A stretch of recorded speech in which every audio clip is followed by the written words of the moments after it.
คลื่นเพื่อการศึกษาพระพุทธศาสนาและวัฒนธรรมระบบ FM 104.5 เมกะเฮิรตซ์รายการต่อไปเป็นรายการพลังแห่งชีวิตดำเนินรายการโดยสุนัย เหล่าหาวิวัฒน์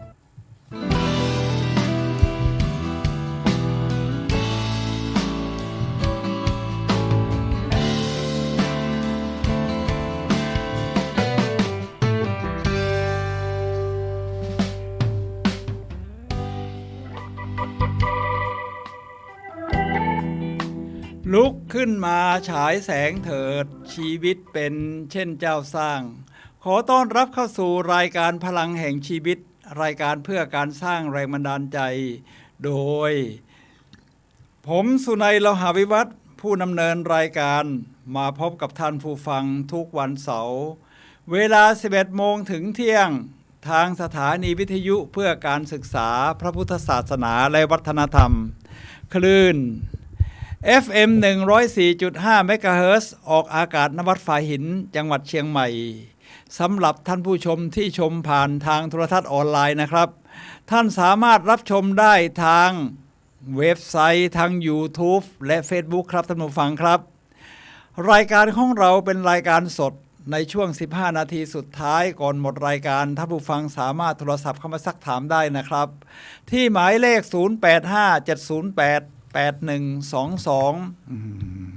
วันนี้เป็นวันเสาร์ที่15มกราคม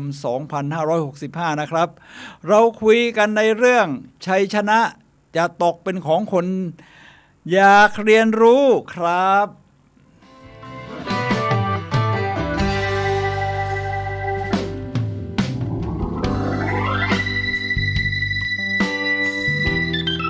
ท่านผู้ฟังครับวันนี้เราเริ่มก่อนเวลากันนิดหน่อยนะครับเพราะว่าท่านทนายความสุรชัยท่านเลิกก่อนเวลาสัก 2-3 นาทีทางสถานีก็เลยดำเนินรายการเร็วขึ้นนิดหนึ่งแต่ก็ไม่เป็นไรครับก็เราก็มาคุยกันอยู่แล้ววันนี้เราจะคุยกันในเรื่องชัยชนะจะตกเป็นของคนที่อยากเรียนรู้การเรียนรู้มันสำคัญขนาดไหนครับคือเรียนรู้เนี่ยนะครับมันก็ต้องเรียนรู้กันตลอดชีวิตจริงไหมครับแล้วก็มาถึงช่วงหัวเลี้ยวหัวต่อตอนนี้ล่ะเป็นช่วงที่เราเหมือนก็จะต้องเรียนรู้กันอีกมากนะครับเพราะเป็นช่วงต้นปีแล้วสถานการณ์ต่างๆนี่นะครับมันก็เริ่มเปลี่ยนแปลงไปเยอะทั้งภาวะเศรษฐกิจมันกำลังจะเป็นขาขึ้นใช่ไหมทั้งการเดินทางรอบโลกมันจะเป็นไปได้ไหมมันเกิดจากที่มันชะลอเกิดการจากสถานการณ์โควิดคราวนี้โควิดกลายเป็นเดลต้าโควิด19กลายเป็นเดลต้ากลายเป็นโอมิครอนแล้วมันจะไปไหนต่อล่ะท่านผู้ฟังครับเมื่อเช้านี้ผมฟังรายการในช่องที่สัมภาษณ์คุณหมอที่เชี่ยวชาญด้านทางเดินโรคปอดนะทางเดินหายใจนี่นะครับท่านก็พูดถึงในวันนี้การที่เราฟังแบบนี้นี่ก็เป็นการเรียนรู้นะครับนี่เอาเรื่องใกล้ตัวก่อนเพราะวันนี้เราจะพูดคลุมกว้างการเรียนรู้ที่เป็นเรื่องของจิตใจแต่ว่าเอาใกล้ตัวก่อนนะครับในเรื่องของโอมิครอนเนี่ยนะครับทั้งวิเคราะห์โดยนายแพทย์ที่เชี่ยวชาญของไทยเองทั้งที่ผู้ที่เชี่ยวชาญระดับโลกทั้งสหรัฐอเมริกานะครับรวมทั้งไบเดนประธานาธิบดีของสหรัฐอเมริกาก็ออกมาใช้วิธีการเรียกว่าพยากรณ์โดยใช้หลักสถิติและวิจัยนี่นะครับทางนายแพทย์ไทยก็บอกว่าโอมิครอนเนี่ยมันพัฒนาเพื่อให้สายพันธุ์ของไวรัสเนี่ยมันอยู่ได้เพราะมันเป็นเดลต้าหรือเป็นโควิด19ที่มันรุนแรงเนี่ยเป็นแล้วตายนี่ไวรัสก็อยู่ไม่ได้เพราะโฮสต์ตายโฮสต์ก็คือมนุษย์เราเนี่ยนะครับทีนี้พอเป็นโอมิครอนมันความรุนแรงมันน้อยลงมันก็ขยายตัวได้เร็วแต่ก็หายเร็วรักษาที่บ้านก็ได้คุณหมอท่านพูดอย่างนั้นเมื่อเช้าเนี่ยบอกว่ารักษาที่บ้านนี่5 วันก็หายกินยาตามอาการคัดจมูกอะไรนี่เมื่อยเนื้อเมื่อยตัวอะไรก็กินยาตามอาการนี่แหละครับท่านผู้ฟังครับทีนี้ทางสหรัฐอเมริกาเนี่ยนะครับติดกันเป็นล้านคนนะแต่ไม่เป็นไรเพราะความรุนแรงน้อยอยู่อย่างที่ว่าทีนี้ไบเดนประธานาธิบดีของสหรัฐอเมริกาก็ออกมาพยากรณ์เลยครับท่านผู้ฟังครับ พยากรณ์โดยลักใช้ไม่ใช่พยากรณ์มั่วๆไปใช้หลักสถิติใช้หลักการวิจัยใช้หลักของเส้นทางของไวรัสที่พัฒนาตัวรวมทั้งภูมิต้านทานของมนุษย์เราเนี่ยนะครับว่าฟันธงเลย17 เมษายน 2565 โควิดจะหายไปจากอเมริการวมทั้งโลกนี้โอ้พยากรณ์ว่ามันจะเป็นอย่างนั้นในเดือนเมษายนวันที่17ปีนี้นะครับท่านผู้ฟังครับแล้วหลังจากนั้นล่ะครับเราก็ต้องเรียนรู้กันต่อว่าเศรษฐกิจจะเดินหน้าไปไหน พอมาถึงตรงนี้เนี่ยมันเห็นชัดเลยนะครับที่เราจะต้องเรียนรู้กันในเรื่องเศรษฐกิจเราจะเห็นว่าสินค้าต่างๆมันก็เริ่มแพงขึ้นมันเป็นเรื่องของดีมานด์ซัพพลายเพราะในช่วงที่โควิดรุนแรง2ปีที่ผ่านมานี่เป็นเรื่องธรรมดาที่ว่าความมั่นใจในการใช้เงินของผู้บริโภคนี่จะลดลงนะครับฉะนั้นก็ประหยัดเขียมเมื่อดีมานด์น้อยซัพพลายตอนนั้นยังเยอะอยู่ยังลดไม่ทันเลยนะครับของมันก็ต้องถูกแต่ตอนนี้มันไม่ครับมาความมั่นใจมากขึ้นโอมิครอนจะหายไปในภายในเดือนเมษาเนี่ยนะครับมันจะกลายเป็นโรคประจำถิ่นคราวนี้เศรษฐกิจก็เริ่มเดินหน้าเพราะความเก่งของมนุษย์คือเดินหน้าได้อยู่แล้วถึงมีสิ่งลุกลานมามนุษย์ก็ตั้งรับในสถานการณ์มันก็เป็นแบบนี้นะครับซึ่งเราก็มีโรคติดต่อที่ร้ายแรงทั้งกาฬโรคทั้งไข้หวัดสเปนในอดีตที่ผ่านมามันก็ถึงจุดที่มันจะยุติมันก็จะยุตินี่นะครับท่านผู้ฟังครับพอถึงตรงนี้เราก็ต้องเตรียมตัวเตรียมใจครับว่าเราจะทำยังไงต่อวันนี้ผมจะนำเรื่องนี้นะครับชัยชนะจะตกเป็นของคนอยากเรียนรู้แต่พูดยังไงว่าอยากรู้อยากเห็นนะอะไรเห็นอะไรก็ตื่นตาตื่นใจไม่ใช่ว่าฉันน้ำชาเต็มถ้วยโดยใช้หลักการของกูรูต่างๆเนี่ยนะครับที่ผมรวบรวมมานี่เวลามาบรรยายนี่เราก็ต้องเตรียมตัวมานะครับเตรียมตัวนี่กูรูทั้งหลายเตรียมมาเป็นปึกเดี๋ยวก็บอกว่ากูรูทั้งหลายพูดถึงเรื่องการเรียนรู้อย่างไรมีตัวอย่างมีวิธีการอย่างไรบ้างครับสักครู่เดียวครับท่านผู้ฟังครับ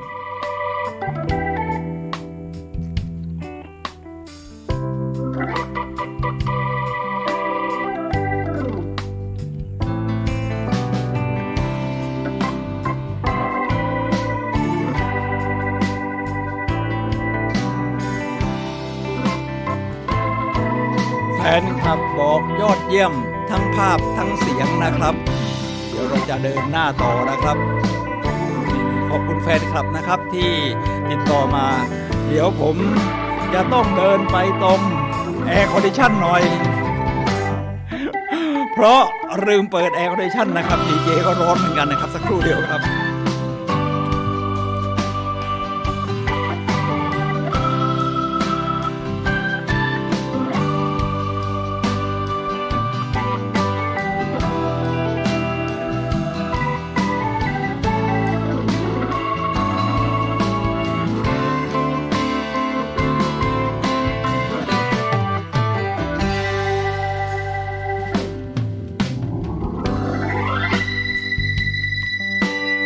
เรียบร้อยแล้วครับขออภัยท่านผู้ฟังด้วยนะครับเพราะว่าเราก็ต้องเรียนรู้ว่าเวลาร้อนจะทำอย่างไรวันนี้พูดถึงเรื่องการเรียนรู้นะครับท่านผู้ฟังครับท่านผู้ฟังครับผมจะนำวิธีการต่างๆของกูรูทั้งหลายอย่างที่ว่านี่นะครับซึ่งพูดถึงเรื่องการเรียนรู้คือตื่นตาตื่นใจไม่ใช่ตื่นเช้าขึ้นมาอะไรฉันก็รู้หมดแล้วไอ้นั่นฉันก็รู้หมดแล้ว เขามีข่าวพัฒนาจากโควิด-19 มาเป็นเดลต้ามาเป็นโอมิครอนสถานการณ์ของโควิดแต่ละชนิดมันเป็นอย่างไรฉันก็ไม่อยากเรียนรู้ทั้งนั้นฉันนั้นชาเต็มถ้วยแล้วเศรษฐกิจจะเดินหน้าไปตรงไหนมันก็ทำให้เราไม่ตื่นไม่พัฒนาจิตใจตัวเองนะครับทั้งภูมิปัญญาด้วยฉะนั้นในเรื่องของการเรียนรู้เนี่ยนะครับผมจะนำคำพูดของดร.จอห์น F. ดีมาร์ตินีซึ่งท่านเขียนเป็นนักเขียนนะที่เขียนหนังสือ Your Seven Secret Treasures เรียกว่า7ขุมทรัพย์ลับสุดยอดมีแปลเป็นไทยนะถ้าท่านต้องการดูนี่นะครับ7ขุมทรัพย์ลับสุดยอดเนี่ยพูดไว้อย่างนี้เลยนะครับว่าเมื่อยังดิบอยู่คุณจะเติบโต และเมื่อคุณสุกงอมแล้วคุณจะเน่าฉะนั้นมันอยู่ที่วิธีการทำตัวครับว่าถ้าเราอยากจะเรียนรู้เนี่ยมันมีสิ่งต่างๆในโลกนี้ที่จะให้เราเรียนรู้ได้อีกมากมายครับท่านผู้ฟังครับเราก็ทำตัวเป็นมะม่วงที่ยังดิบอยู่หรือผลไม้อะไรก็ได้ที่ยังดิบอยู่มันก็พร้อมที่จะเติบโตขึ้นเรื่อยครับทีนี้ผมจะนำคำพูดของกูรูท่านอื่นครับก็คือมหาตมะคานธีโอ้เรียกว่ารัฐบุรุษโลกชาวอินเดียผู้ปลดปล่อยอินเดียให้เป็นเอกราชจากการยึดครองของอังกฤษครับทีนี้มหาตมะคานธีพูดไว้อย่างนี้เลยว่าจงใช้ชีวิตให้เหมือนกับว่าคุณจะต้องตายในวันพรุ่งนี้ใช้ชีวิตอย่างไรตายเราก็นึกว่าอะไรที่เรายังไม่ได้ทำอยากทำเนี่ยทำวันนี้เลยทำวันนี้เนี่ยโอ้ท่านใช้ชีวิตอย่างมีคุณค่าใน1 วันที่เหลือนี้นะครับและจงเรียนรู้ให้เหมือนกับว่าคุณจะมีชีวิตอยู่ตลอดกาลเวลาเราจะมีชีวิตอยู่ตลอดกาลในลองวาดภาพดูเลยครับท่านผู้ฟังครับว่าโอ้โหมันมีอะไรให้เรียนรู้เยอะนะครับถึงเราจะขยันเรียนแค่ไหนเนี่ยนะครับท่านผู้ฟังครับมันมีศาสตร์ต่างๆสถานการณ์ต่างๆบุคคลที่ยอดเยี่ยมสถานการณ์ที่มันยอดเยี่ยมเนี่ยให้เราได้เรียนรู้ไม่จบไม่สิ้นแต่ว่าจะเลือกเรียนรู้ไปหมดเลยเนี่ยมันก็คงไม่รับไม่หวาดไม่ไหวครับเราจะเลือกตรงที่มันเป็นเป้าหมายของเราหรือ passion เนี่ยนะครับตรงนี้มันก็จะเกี่ยวโยงกับว่าอะไรที่เป็นเป้าหมายของเราทำแล้วมีความสุขเกิดความลื่นไหลเป็นประโยชน์กับตัวเองและเป็นประโยชน์กับผู้อื่นด้วยนี่นะครับเราจะทำอย่างไรเท่านี้นะครับท่านผู้ฟังครับมาถึงบุคคลอื่นซึ่งคนนี้อาจจะไม่วิลเลียมเชกสเปียร์นักเขียนชาวอังกฤษเรื่องเวนิสวานิสอะไรประมาณนี้โรเมโอและจูเลียตบอกว่าจับที่หน้าอกของคุณแล้วเคาะดูลงเคาะดูนะปุ๊บแล้วถามหัวใจของคุณว่าคุณเรียนรู้อะไรบ้างเหมือนนักปราชญ์เวลาเขาเจอกันนี่นะครับสมมติว่ามันไม่ได้เจอกัน7 วัน7 วันก็มาเจอกันทีเขาก็ถามว่า7 วันที่ผ่านมาคุณได้เรียนรู้อะไรบ้างนี่เป็นคำถามที่สุดยอดนะคำถามนี่มันจะนำทางไปสู่เรื่องราวของปัญญาที่ผมก็ตอบว่าคุณจะได้รับบทเรียนซ้ำๆจนกว่าคุณจะเรียนรู้นะครับฉะนั้นการเรียนรู้นี่มันสำคัญด้วยประการชนี้นะครับเช่นเรื่องของความผิดพลาดมันก็จะซ้ำๆซากๆอยู่ในนั้นนะครับถ้าเราไม่เรียนรู้เนี่ยก็ทำซ้ำๆทำเหมือนเดิมผลลัพธ์ก็เหมือนเดิม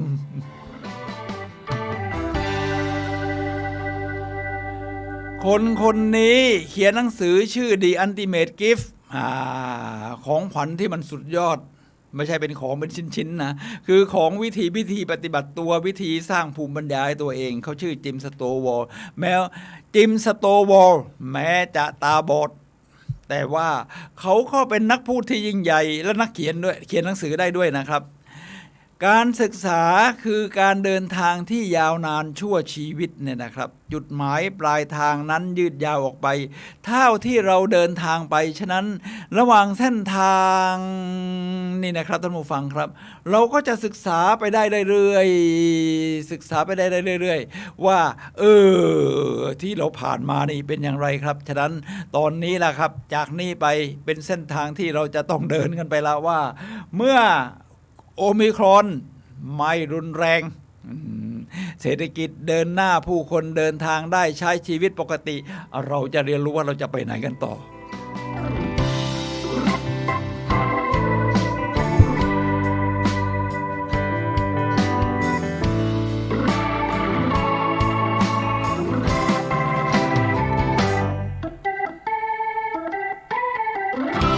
ท่านผู้ฟังครับ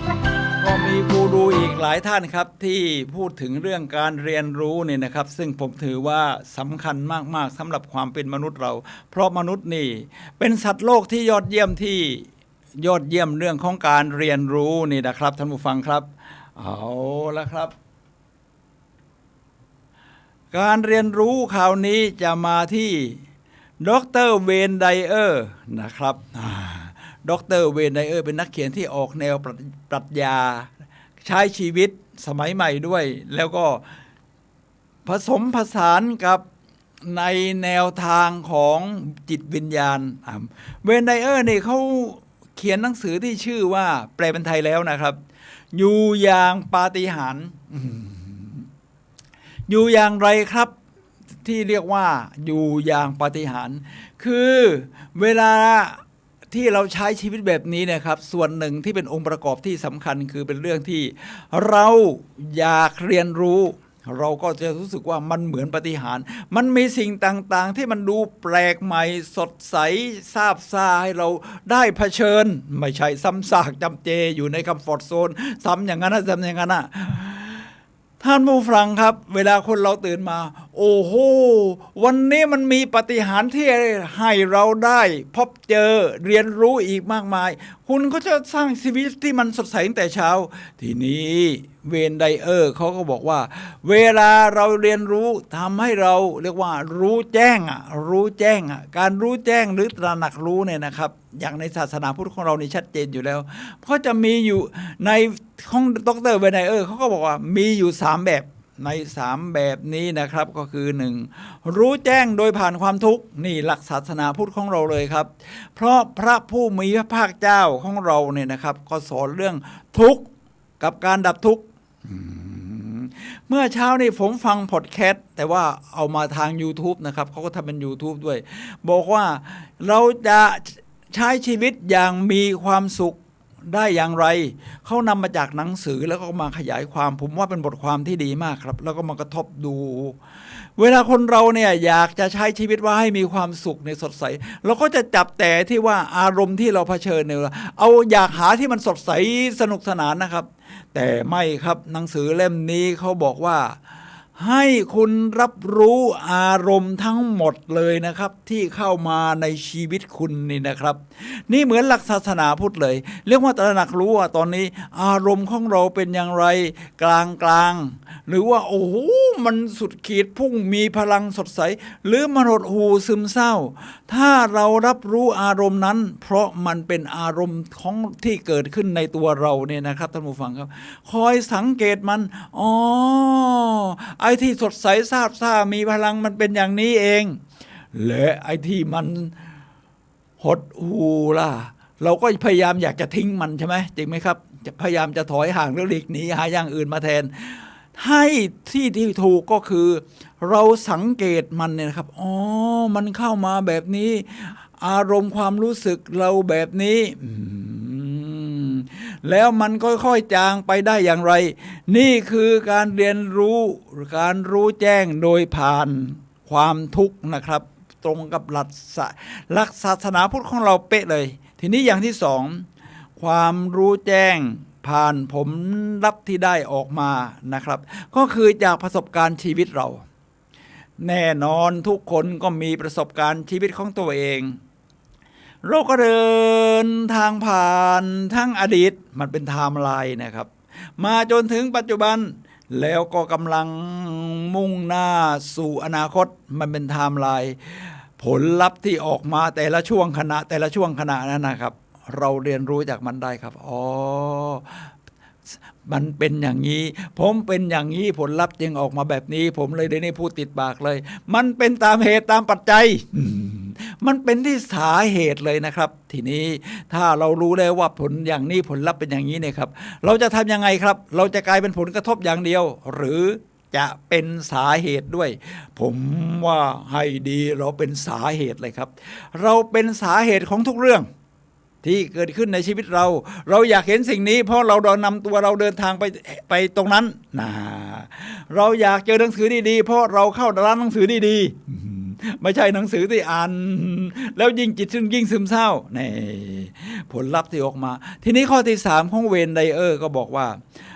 การรู้แจ้งโดยผ่านจุดมุ่งหมายของชีวิต Man Search for Meaning ของวิกเตอร์แฟรงเคิลนายแพทย์ที่ติดคุกอยู่ใน ค่ายกักกันของนาซีสงครามโลกครั้งที่2นะครับเขียนหนังสือเลย Man Search for Meaning ผู้คนที่ค้นหาความหมายของชีวิตหรือจุดมุ่งหมายของชีวิตเนี่ยครับเขาจะรู้นะครับแล้วเขาก็จะรู้แจ้งโดยผ่านวิธีนี้ผมว่าทั้ง3วิธีนี้ยอดเยี่ยมทั้งหมดเลยครับขอสรุปอีกครั้งหนึ่งความรู้แจ้งโดยผ่านความทุกข์2ความรู้แจ้งโดยผ่านผลลัพธ์ที่ได้ออกมา3การรู้แจ้งโดยผ่านจุดมุ่งหมายของชีวิตหรือ life purpose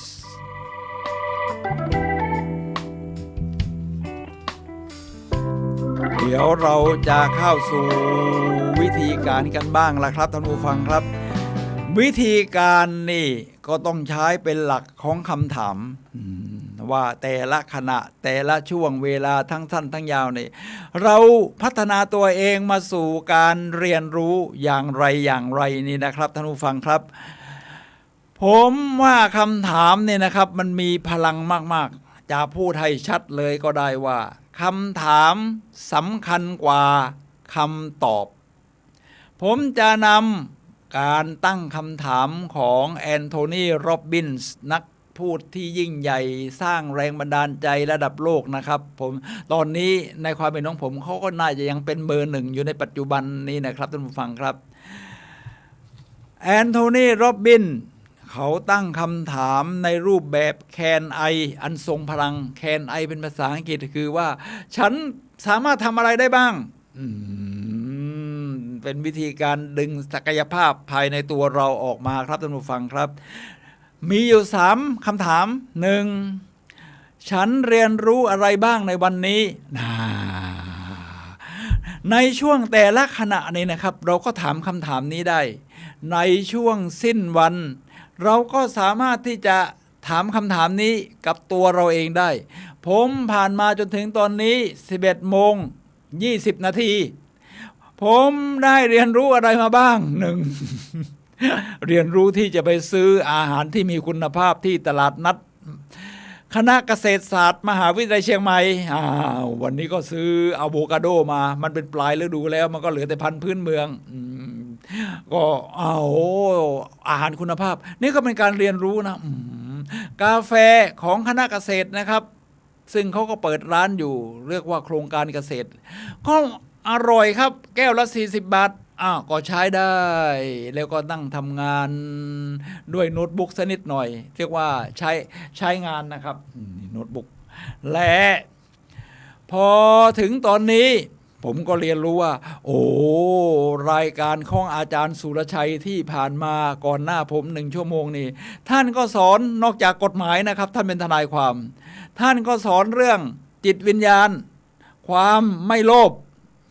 ความไม่โลภไอ้ที่นี่ถูกหลอกทั้งหลายเนี่ยครับไปลงแชร์ลงอะไรเนี่ยนะครับกับเขาเนี่ย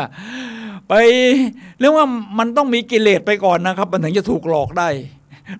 กิเลสต่อกิเลสมาเจอกันมันก็เป็นความหายนะมันก็ถูกหลอกใช่ไหมครับทีนี้พอถึงสิ้นวันเราก็ตั้งเป้าไว้เลยพอถึงสิ้นวันเราก็ดูเลยครับผ่านมาตอนนี้มาถึงช่วงเข้านอนแล้วฉันได้เรียนรู้อะไรบ้างผมว่าชีวิตเรานี่นะครับทบทวนเป็นวันๆอย่างนี้นะครับเดี๋ยวเราจะพูดถึงระยะยาวพูดถึงเป็นวันๆไปเนี่ยวันแต่ละวันที่มันต่อกันทุกขณะเนี่ยมันเป็นคือเส้นทางไทม์ไลน์ชั่วชีวิตของเราครับพอถึงสิ้นวันเราก็ถามอีกตั้งแต่เช้ามาเรากินอาหารที่มีคุณภาพต่อร่างกายด้วยกินอาหารที่มันทำร้ายร่างกายเราเองเราได้เจอผู้คนฟัง YouTube ฟังพอดแคสต์ที่มันเสริมสร้างจิตวิญญาณเราหรือเปล่าหรือเจอแต่ข่าวเรื่องร้ายๆเหมือนทนายสุรชัยว่าคือมนุษย์นี่มีสัญชาตญาณเฝ้าระวังตัวพอข่าวร้ายๆมาจะดูข่าวร้ายก่อนประมาณนี้นี่แหละครับ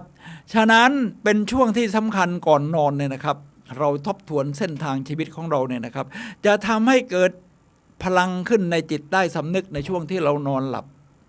ผมก็เลยดูเส้นทางชีวิตตอนนี้เนี่ยอายุก็มากแล้วเนี่ยครับผมก็ทบทวนนะครับนอกจาก1 วันที่ผ่านมาเหตุการณ์ที่เผชิญและย้อนอดีตไปเวลาจะย้อนอดีตจะดูอะไรครับสมัยก่อนต้องดูไดอารี่จดบันทึกแต่สมัยนี้ไม่ต้องครับโลกมันพัฒนาขึ้นไปมากแล้วเราก็ได้เรียนรู้ YouTube นี่นะครับท่านผู้ฟังครับท่านสามารถดูอะไรได้ทุกเรื่องเสิร์ชอะไรเข้าไปนี่เพราะมีทุกเรื่องผมก็เรียนรู้ที่จะทำ YouTube ของตัวเองบ้างเพราะเดินทางมาเยอะแล้วเนี่ยนะครับการเดินทางนี่เป็นเส้นทางของชีวิตคือการเดินทางไม่ใช่จุดหมายปลายทางผมก็67ประเทศก็เอามาทยอยทำครับวิธีจะเรียนรู้ว่าเส้นทางชีวิตไทม์ไลน์ของเราเป็นอย่างไรเราก็ต้องเอาอดีตย้อนกลับมาจนถึงปัจจุบันตอนนี้ก็ทำมาเรื่อยๆครับยุโรป16ประเทศเคราะห์จบไปแล้ว9ประเทศจบไปแล้วคราวนี้สหรัฐอเมริกา22วันโอ้ได้เรียนรู้ทีนี้ก่อนนอนเราก็ทบทวนเลยครับดูว่าเส้นทางชีวิตของฉันเมื่อ10ปี20ปีที่ผ่านมาเนี่ยมันเป็นยังไงอ๋อฉันเดินทางไปลูเซิร์นฉันเดินทางไปติติเช่ที่เยอรมันโอ้ติติเช่เนี่ยมันเป็นทะเลสาบเมื่อคืนก็ดูอยู่โอ้เราเดินทางไปถึงป่าดำนะแบล็กฟอเรสต์ของเยอรมันเราเป็นนักผจญภัยที่ไม่ใช่เล่นนะนี่นะครับพอดูแล้วเส้นทางชีวิตเราไม่ธรรมดาฉะนั้นพรุ่งนี้ต้องเป็นปาฏิหาริย์อีกวันหนึ่งแอนโทนีโรบินมาถึงคำถามที่2ครับท่านผู้ฟังครับว่าฉันได้อุทิศอะไรออกมาหรือทำอะไรให้ดีขึ้นอุทิศนี่หมายความว่าคุณสร้างพลังที่มันกระทบกับทั้งตัวคุณเองและทั้งคนรอบข้างสังคมโลกใบนี้ผมก็มีผลกระทบเหมือนกันก็เป็นดีเจนี่ไงครับเป็นดีเจผมก็พูดเรื่องรวบรวมเรื่องสิ่งดีๆที่ได้เรียนรู้สะสมมาเรื่อยๆแล้วก็เอามาแชร์กันใน YouTube แล้วก็มันก็ฝังเอามาแชร์กันในรายการวิทยุแล้วก็ฝังอยู่ใน YouTube นี่แต่ไปเรื่อยๆนะครับเพราะพระอาจารย์พระครูสมุวิศวัตรท่านก็เอามาทำเป็น YouTube ใครจะดูย้อนหลังหัวข้อไหนนี่ก็ได้ของดีเจแต่ละคนเนี่ยนะครับท่านผู้ฟังครับ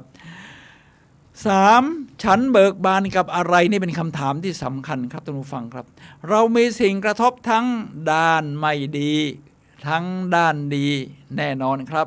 เราก็ต้องเข้าใจทั้ง2ด้านอยู่แล้วและเราจะต้องสร้างชีวิตให้มันเบิกบานโดยโฟกัสในจุดที่มันสร้างความเบิกบานฉันเบิกบานกับอะไรหาให้เจอนะครับท่านผู้ฟังครับฉันเบิกบานกับอะไรที่ทำให้คุณเกิดโฟลว์ลื่นไหลนะผมเบิกบานกับการหาความรู้วันนี้ก็พูดเรื่องหาความรู้ไงฉันเบิกบานกับการแบ่งปันในการเป็นดีเจฉันเบิกบานในการทบทวนเรื่องการท่องเที่ยวและวางแผนการท่องเที่ยวปีนี้แหละครับหรืออาจจะปีหน้าได้เที่ยวแน่เพราะว่าสถานการณ์มันดีขึ้นการเดินทางทั่วโลกก็จะดีประเทศไทยก็จะดีขึ้นเพราะประเทศไทยในรายได้มาจากการท่องเที่ยวอยู่แล้วการท่องเที่ยวรายได้ถึงระดับรากหญ้าครับทั้งร้านอาหารคนเก็บกวาดอะไรเนี่ยนะครับมันกระจายทั่วหมดเป็นเรื่องดีนะครับขอบคุณแอนโทนีโรบินสำหรับ3คำถามขอทวนอีกครั้งฉันเรียนรู้อะไรบ้างในวันนี้2ฉันได้อุทิศอะไรออกมาหรือทำอะไรให้ดีขึ้น3ฉันเบิกบานกับอะไร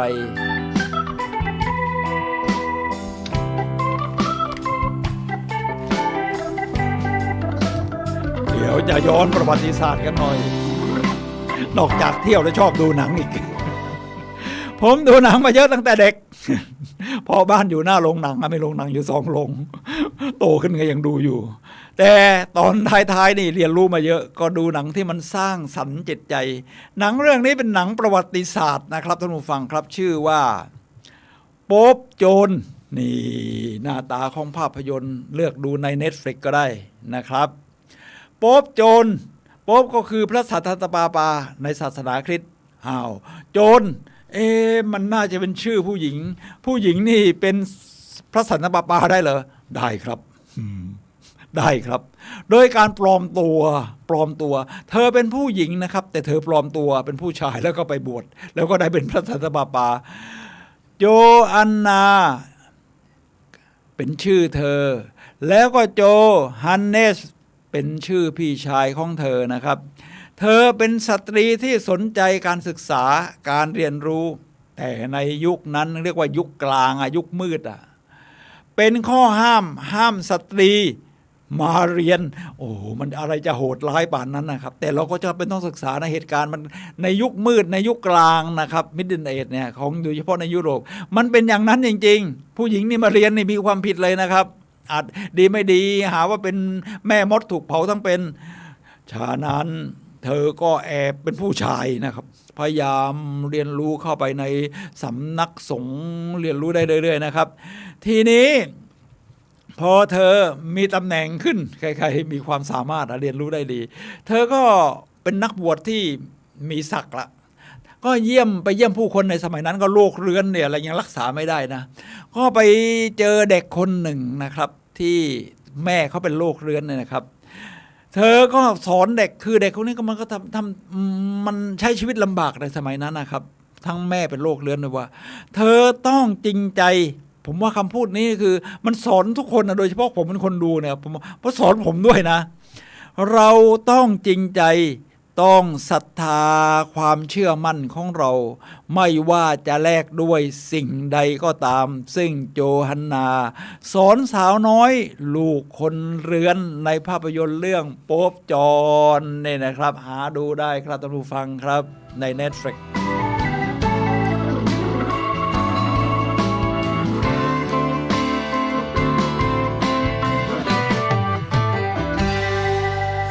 ท่านผู้ฟังครับขณะนี้ท่านกำลังรับฟังรายการพลังแห่งชีวิตรายการเพื่อการสร้างแรงบันดาลใจโดยผมสุนัยเลาหาวิวัฒน์ผู้ดำเนินรายการมาพบกับท่านผู้ฟังทุกวันเสาร์เวลา 11 โมงถึงเที่ยงทาง FM 104.5 เมกะเฮิรตซ์จังหวัดเชียงใหม่วันนี้เราคุยกันเรื่องชัยชนะจะตกเป็นคนของคน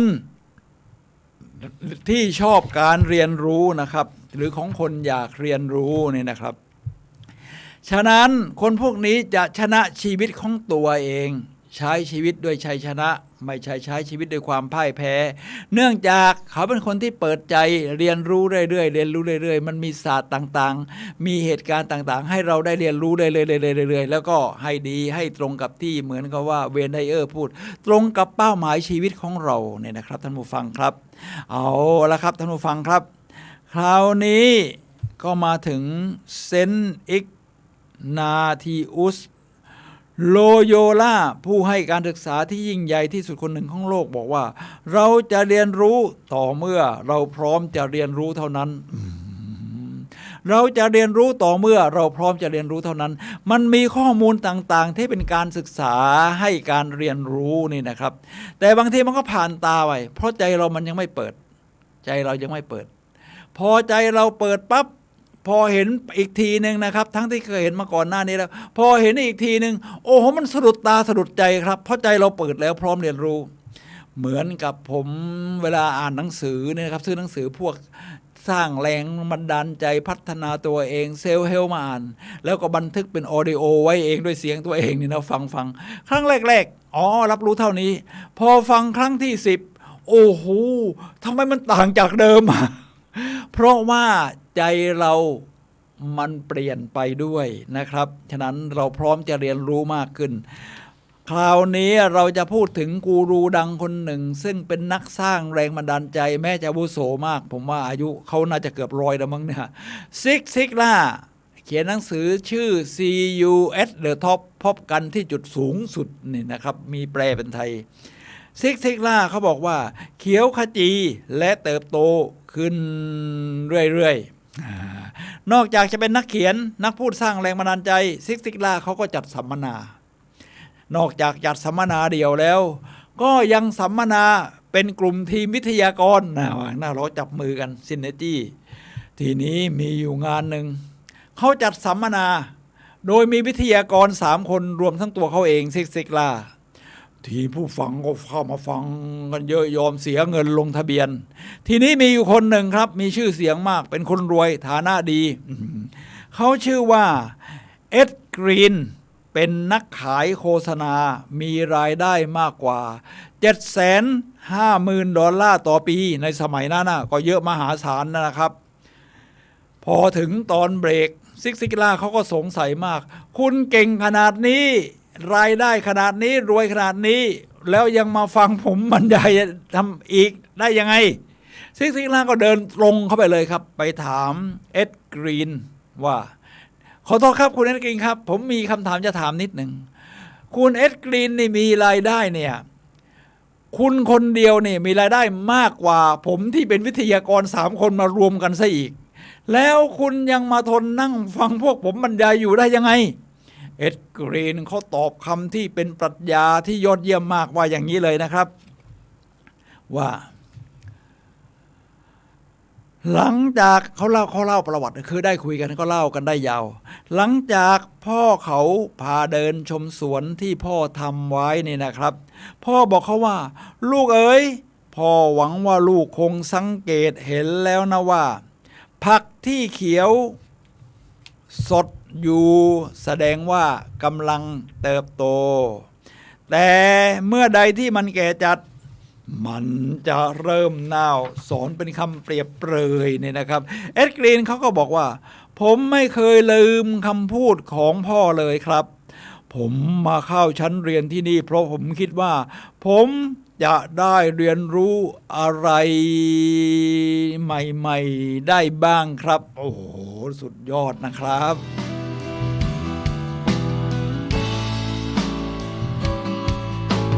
ทีนี้แล้ววิธีการล่ะวิธีการคราวนี้เราจะเข้าสู่รายละเอียดวิธีการว่าถ้าจะเรียนรู้ให้ยอดเยี่ยมมันมีหลักการเป็นอย่างไรที่ไม่ต้องเปลืองเวลาอย่างมหาศาลเพราะถ้าคุณจะเรียนรู้เรื่อยมั่วไปเลยเนี่ยนะครับมันมีสิ่งที่ให้คุณเรียนรู้เนี่ยมันเยอะมากจริงๆนะครับฉะนั้นเป็นเรื่องที่เราจะต้องโฟกัสว่าเราจะเรียนรู้อะไรตรงไหนเป็นอย่างไรเวลาตรงไหนแต่ละนอกจากเหตุการณ์ที่เผชิญในชีวิตการเรียนรู้ที่เป็นหลักการจริงๆเช่นอ่านหนังสือที่สร้างสรรค์ฟังรายการ YouTube ที่ยอดเยี่ยมใช้ชีวิตแม้แต่คุณจะสร้างสิ่งของคุณเองอ่ะเช่นคุณมาเป็นดีเจคุณก็สร้างสรรค์วิธีการพูดของคุณเป็นนักเขียนคุณก็พล็อตเรื่องผมเป็นนักตัดต่อวิดีโอที่ไปเที่ยวมาผมก็ต่อว่าเอามาถึงตรงนี้มันน่าจะมีแผนที่ประกอบว่าผมเดินทางจากนี้ไปนี่มันต้องใช้เวลาบินนานเท่าไหร่ ก็บินจากประเทศไทยไปอเมริกาเนี่ยก็22 ชั่วโมงถ้าไม่แวะระหว่างทางเช่นฮาวายเนี่ยนะครับฉะนั้นเราก็จะต้องใช้หลักการว่าเป้าหมายของเราอยู่ตรงไหนผมจะใช้วิธีการโดยนำจากหนังสือที่ชื่อว่า Seven Strategy for Wealth and Happiness นะครับ7 กลยุทธ์สู่ความมั่งคั่งและความสำเร็จของจิมโรนให้ดูหน้าตาของหนังสือเผื่อท่านจะไปต่อยอดเพราะมีแปลเป็นไทยอ่านง่ายถ้าชอบภาษาอังกฤษอ่านภาษาอังกฤษมันก็จะลึกซึ้งไปอีกแบบหนึ่งนะครับท่านผู้ฟังครับหรือจะอ่าน2 ภาคประกอบกันเป็นการเรียนรู้ฝึกษาภาษาไปด้วยศึกษาความลึกซึ้งไปด้วยครับจิมโรนเป็นกูรูคนแรกของยุคสมัยใหม่นะแอนโทนีโรบบินนี่ก็เป็นลูกศิษย์ของจิมโรนเมื่อจิมโรนเสียชีวิตก็ได้รับเกียรติจากทางการ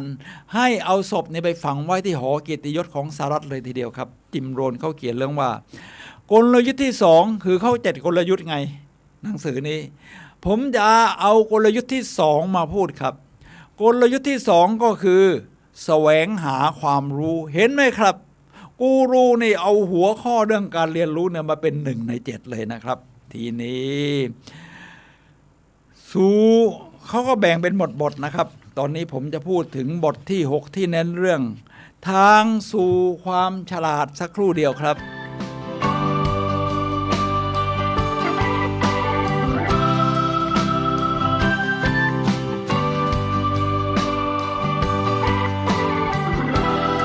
ก็เช็คกับแฟนคลับว่ามีอะไรบ้างนะครับโอเคทุกอย่างราบรื่นถ่ายทอดยอดเยี่ยมพระอาจารย์ก็กำลังบันทึกเป็น YouTube ที่เอาไว้ดูย้อนหลังได้รวมทั้ง Facebook ด้วยนะครับ Facebook ก็เดี๋ยวนี้ทั้ง2 ช่องแหละครับเป็นที่นิยมที่ทำให้เราเข้าไปหาความรู้ได้ง่ายขึ้นจิมโรนเขาบอกว่าทางสู่ความฉลาดนะครับผมก็จะอ่านเลยนะครับคำพูดของจิมโรนว่าถ้าคุณปรารถนาความสำเร็จจงศึกษาความสำเร็จชัดตรงตัวถ้าคุณปรารถนาจะมีความสุขจงศึกษาความสุขถ้าคุณอยากหาเงินจงศึกษาการได้มาซึ่ง ความมั่งคั่งถ้าคนซึ่งบรรลุสิ่งต่างๆเหล่านี้ไม่ได้มันมาด้วยความบังเอิญมันเป็นเรื่องของการศึกษาเป็นลำดับแรกและการฝึกฝนเป็นลำดับต่อมาคราวนี้เราไม่ได้มีต้องการแต่ความสำเร็จอย่างเดียวความสุขนี่เราก็ต้องศึกษานะครับท่านผู้ฟังครับเมื่อเช้านี่ผมฟังพอดแคสต์เลยหนังสือนี้ว่าลำดับของการที่จะสร้างความสุขฟังพอดแคสต์ได้10 นาทีนี่ได้สาระเลยนะครับนี่เป็นการเรียนรู้ที่ยอดเยี่ยมว่าเอาเรื่องธรรมดาเนี่ยมาทำให้มีความสุขได้ ไม่ต้องเดินทางรอบโลกตลอดเวลา คือ67ประเทศผมก็ไม่ได้ไปตลอดเวลานะครับมันก็มีช่วงพักนี่ไม่ได้ไปมา2 ปีแล้วเพราะโควิดมันก็ต้องพักก่อนแล้วมีเวลารวบรวมพลังเงินได้เดี๋ยวก็ไปกันต่อฉะนั้นถ้าจะพูดถึงความสุขก็เอาเรื่องธรรมดามาทำให้เป็นความสุขได้ครับคุณตื่นนอนมาตอนเช้ามันก็ธรรมดาใช่ไหมหลับแล้วพอตื่นเช้าพระอาทิตย์ขึ้นหรือก่อนพระอาทิตย์ขึ้นคุณตื่นออกมาขึ้นมาเนี่ยครับถ้าไม่ตื่นมันก็ขอบายบายลาโลกนี้คุณตื่นขึ้นมาเป็นธรรมดาทีนี้พอธรรมดาคุณรู้สึกว่าอยู่ในคัมฟอร์ตโซนโอ้ยอันนั้นอัตโนมัติไปหมดเลยแปรงฟันเข้าห้องน้ำกินข้าวคุณสร้างใหม่ได้ครับเอาความธรรมดาเนี่ยมาสร้างโอ้วันนี้เป็นวันแห่งความมหัศจรรย์เห็นไหมพระอาทิตย์ขึ้นทอแสงสาดส่องลอดก้อนเมฆมามันก็เป็นความยอดเยี่ยมคุณเดินไปหน้ากระจกเห็นกระจกแล้วผมเผ้ายุ่งเหลือเกินมันเป็นอย่างเงี้ยเอาใหม่ครับโอ้โหคุณหลับตานิดหนึ่งหวีผมไม่เรียบร้อยคราวนี้ก่อนลืมตาคุณก็ยิ้มหน่อยพอยิ้มเสร็จคุณลืมตาคุณก็ทำให้มันอัศจรรย์เอาเรื่องธรรมดามันทำให้อัศจรรย์โอ้โหมหาวีรบุรุษมหาวีรสตรีที่ไหนกันนะเนี่ยมาปรากฏต่อหน้าเราคุณก็รู้สึกว่าชีวิตยอดเยี่ยมพร้อมจะศึกษาทั้งวันเลยละครับวันนี้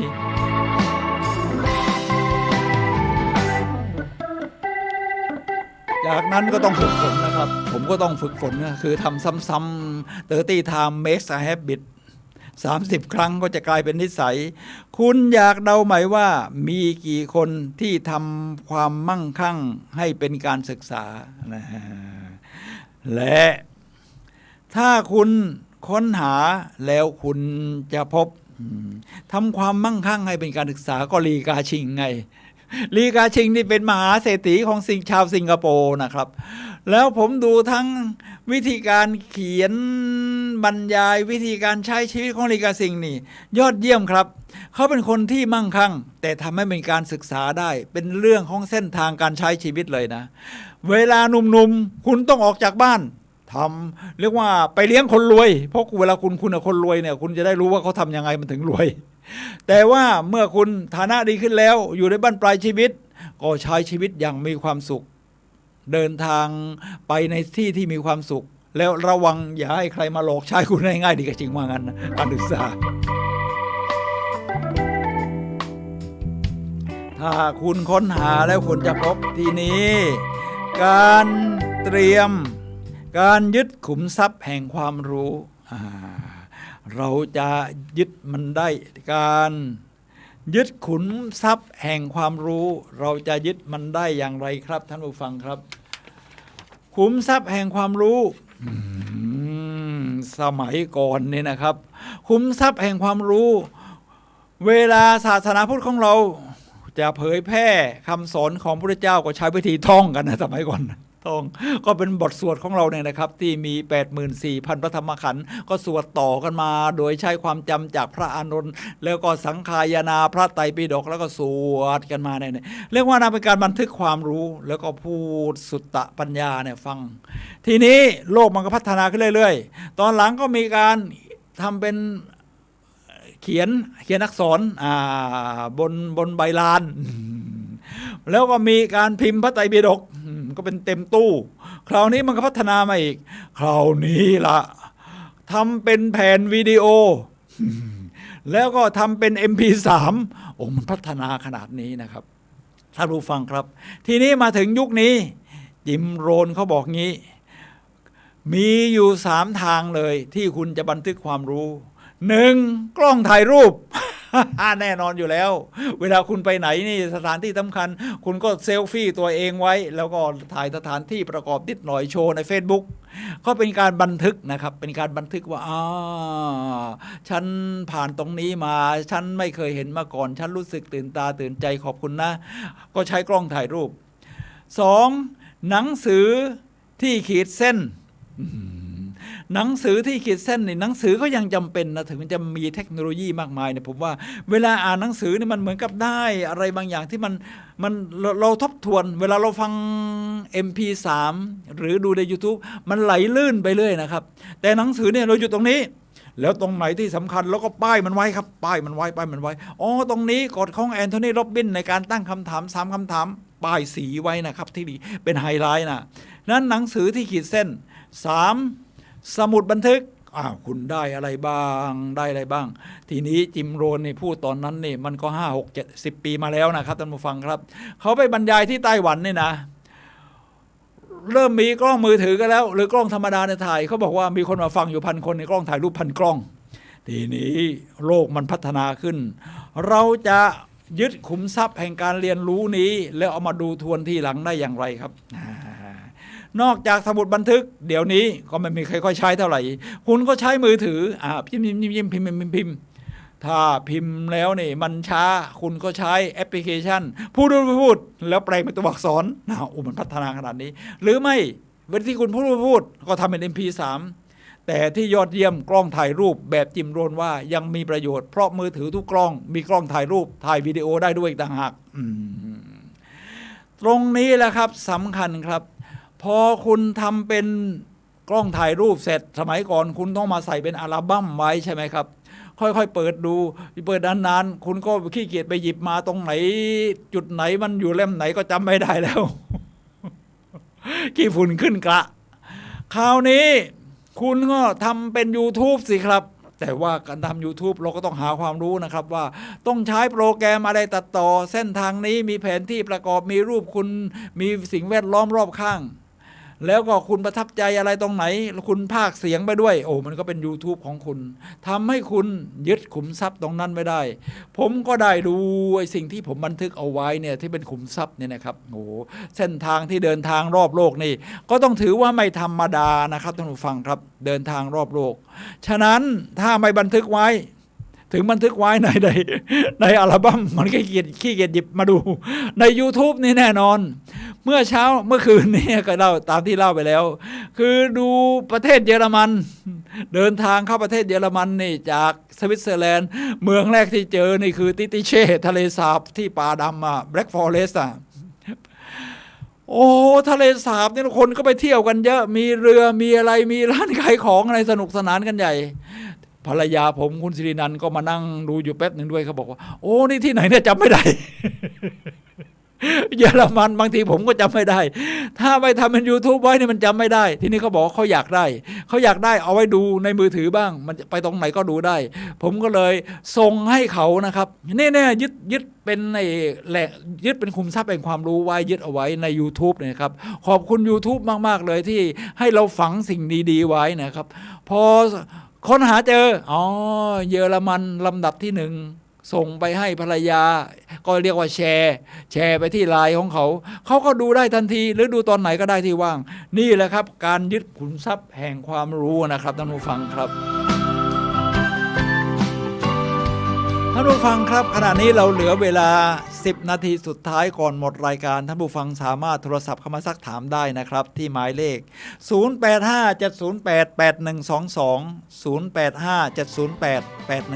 0857088122ครับ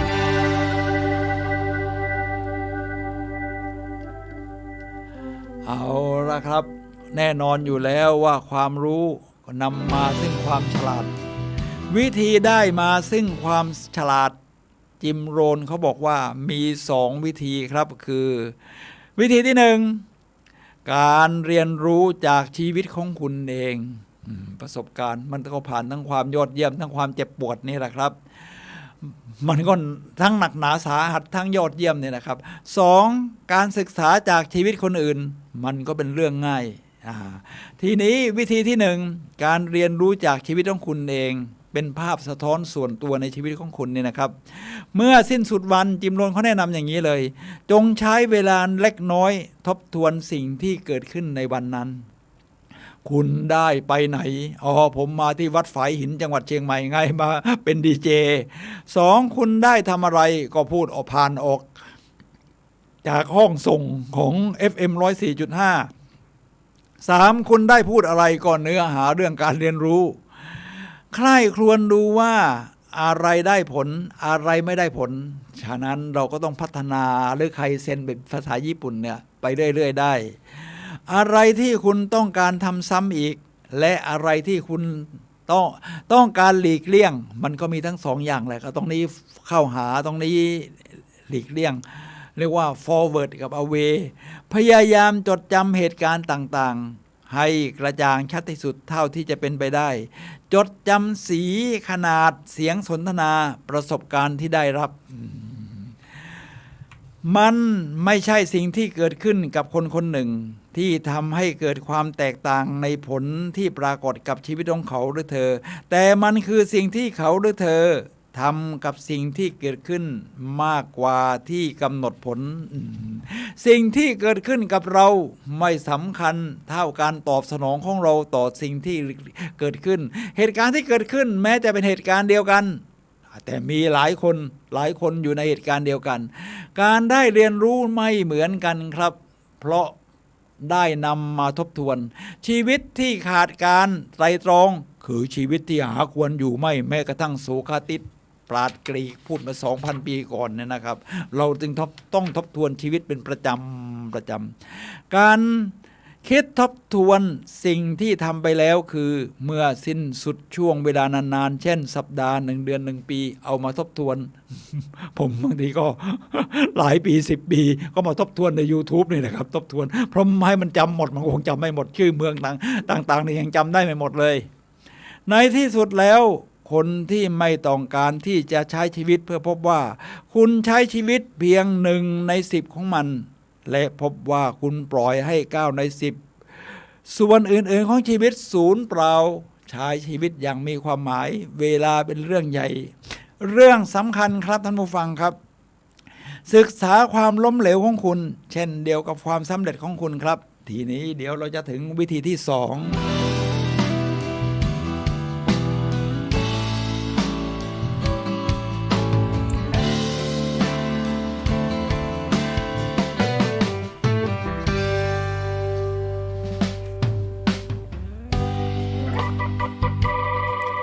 วิธีที่2เลยนะครับ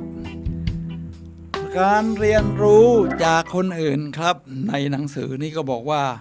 จากการหนังสือเทป ก็ขอโทษจิมโรนมาสมัยนี้ก็ YouTube ด้วยการฟังการคุยสนทนาแบบเจอหน้าหรือ3สังเกตการสังเกตในที่เหตุการณ์ที่เกิดขึ้นนะครับจากหนังสือและเทปพลาดจิมโรนเขาว่าอย่างนี้พลาดหนังสือพลาดอาหาร1 มื้อได้แต่อย่าพลาด30 นาทีแห่งการเรียนรู้ของคุณควรแน่ใจว่าคุณรับประทานอาหารทางจิตใจที่ดีจงเป็นผู้ศึกษาด้วยตนเองโดยการสร้างห้องสมุดของคุณผมก็สะสมหนังสือไปเยอะนะจงจำไว้ว่าคุณคือสิ่งที่คุณอ่านการเลือกหนังสือและเทปคราวนี้ก็ YouTube เผยให้เห็นถึงสิ่งที่ครอบคลุมอยู่ในความคิดความปรารถนาและคุณค่าของคนคนหนึ่งจงเริ่มต้นอ่านและโดยเฉพาะอย่างยิ่งจงอ่านหนังสือประเภทที่ช่วยให้คุณปลดปล่อยศักยภาพในตัวคุณออกมาพยายามอ่านหนังสือให้ได้สัปดาห์ละ2 เล่มนะครับหรือไม่ก็ฟัง YouTube ดีๆ2การฟังหรือสนทนาจงเลือกคนที่ประสบความสำเร็จจริงๆแล้วช่วยเขาหรือเธอชวนเขาหรือเธอออกไปทานอาหารเย็นควรลงทุนในการเลี้ยงอาหารคนรวยนะครับแล้วทำอะไรต่อล่ะถูกต้อง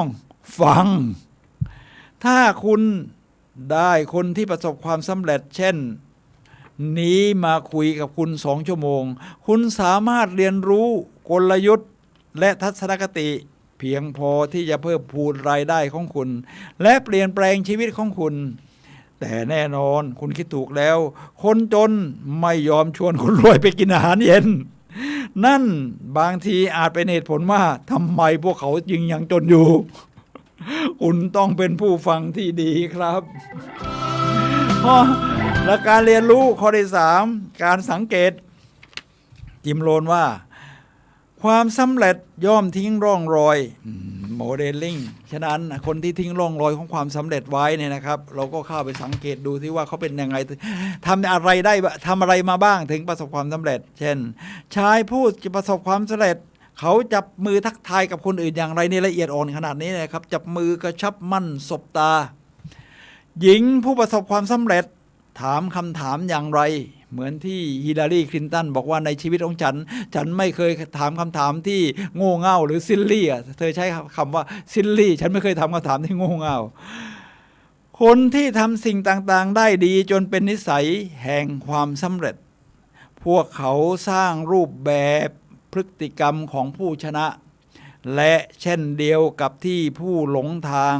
สร้างรูปแบบพฤติกรรมของผู้แพ้อย่างไรก็มีตัวอย่างเยอะนะครับของผู้ที่เรียกว่าดูมันน่าจะไปได้สวยแล้วแต่ว่ามันเขาก็หลงทางได้นะเช่นพวกยาเสพติดอะไรที่เป็นเกิดขึ้นกับดาราในฮอลลีวูดจงเข้าร่วมสัมมนาซึ่งให้ความรู้โดยคนที่ประสบความสำเร็จเพราะ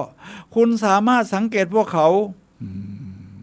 คือเห็นทั้งน้ำเสียงพฤติกรรมบรรยากาศของคนฟังไม่มีหนังสือหรือเทปไม่ว่าจะดีอย่างไรก็ที่จะสามารถถ่ายทอดหรือพลังเงียบแห่งการสื่อสารด้วยกิริยาท่าทางโดยไม่ต้องใช้คำพูดในภาษากาย body language ฉะนั้นจงเป็นผู้สังเกตที่ดีอย่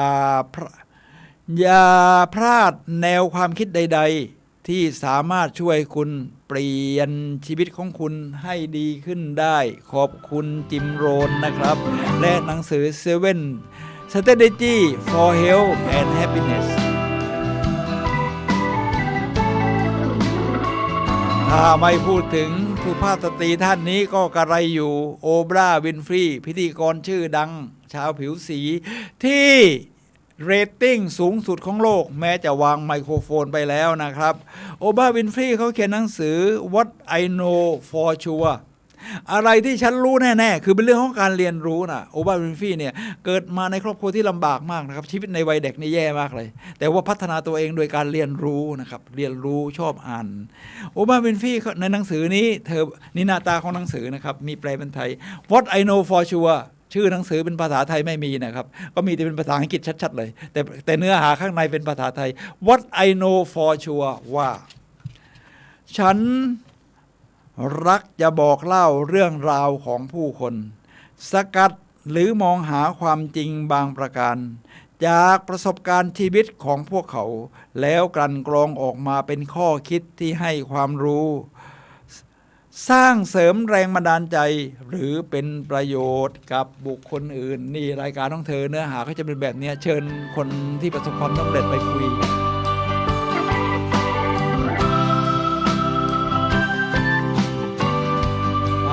ต่อด้วยแอนดี้แอนดรูนะครับ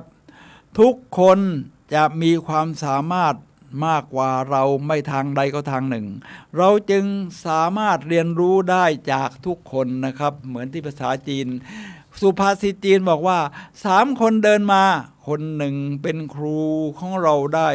จงแสวงหาความรู้อย่างมีจุดมุ่งหมายมีวินัยและมีความสม่ำเสมอครับนี่คือชัยชนะจะตกเป็นของคน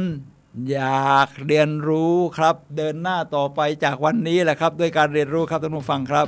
ผมสุนัย ลาหวิวัฒน์และรายการพลังแห่งชีวิตขอลาท่านผู้ฟังไปก่อนพบกันใหม่วันเสาร์หน้าเวลา 11 โมงถึงเที่ยง FM 104.5 เมกะเฮิรตซ์